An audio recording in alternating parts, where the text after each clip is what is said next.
মামলা ব্যবস্থাপনার উপর অনেক বেশি প্রশিক্ষণের দরকার। 5 নম্বরে আমরা বলেছি বিচার বিভাগীয় প্রশিক্ষণে বিনিয়োগ করতে হবে। আমাদের দেশে 2016 সালে যখন সংবিধানের নিয়ে আলোচনা শুরু হলো, 1600 সংবিধানী নিয়ে যখন একটা বিতর্কের তৈরি হয়, এই সময় আপনারা দেখেছেন যে জাস্টিসদের প্রশিক্ষণ, বিচার বিভাগীয় প্রশিক্ষণের জন্য বাইরে থেকে একটি নির্দিষ্ট এলাকা থেকে লোক আনার ব্যাপারে একটি প্রস্তাব আওয়ামী লীগ সরকার উপস্থাপন করেছিল। আমাদের দেশে অতীতে বিচারাঙ্গনে ঐতিহাসিক ভূমিকা রেখেছেন এমন বিচারকগণ এখনো জীবিত আছেন এবং তাদের এক একটি ল্যান্ডমার্ক জাজমেন্ট গোটা জাতিকে জাগ্রত করে ফেলেছিল। এদের মাধ্যমে প্রশিক্ষণ, এবং এই প্রশিক্ষণের ক্ষেত্রে আমরা বলছি যে বাণিজ্যিক আইন, সাংবিধানিক আইন, প্রযুক্তি, আন্তর্জাতিক আইন এবং মামলা ব্যবস্থাপনার উপর অনেক বেশি প্রশিক্ষণের দরকার। এই প্রশিক্ষণ দেওয়ার জন্য একটা বিনিয়োগ সরকারের পক্ষ থেকে আসা উচিত। আজকে পার্লামেন্টের অধিবেশনকে সামনে রেখে বিভিন্ন প্রতিষ্ঠান বাংলাদেশের জাতীয় সংসদের সিনিয়র সদস্যবৃন্দ নতুন সদস্যদেরকে আরো এডুকেট করার জন্য প্রশিক্ষণ দিচ্ছেন।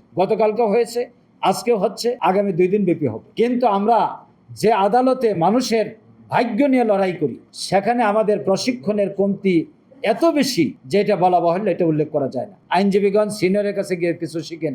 আমরা চাচ্ছি এখানে এমন একটা বিনিয়োগ থাকবে যে বিনিয়োগের মাধ্যমে আইনজীবীগণ যেমন শিখবেন, সিনিয়ররাও শিখবেন, প্রযুক্তির সাপোর্ট তারা পাবেন। এই জন্য বিনিয়োগ দরকার। এই বাজেটে এই ধরনের কোনো উদ্যোগ আমরা দেখতে পাই নাই। বিভিন্ন মিডিয়ায় যেগুলি আসছে, আমরা আমাদের এই বাজেট ভাবনায় এই প্রস্তাবনাটা সরকারের কাছে রাখছি।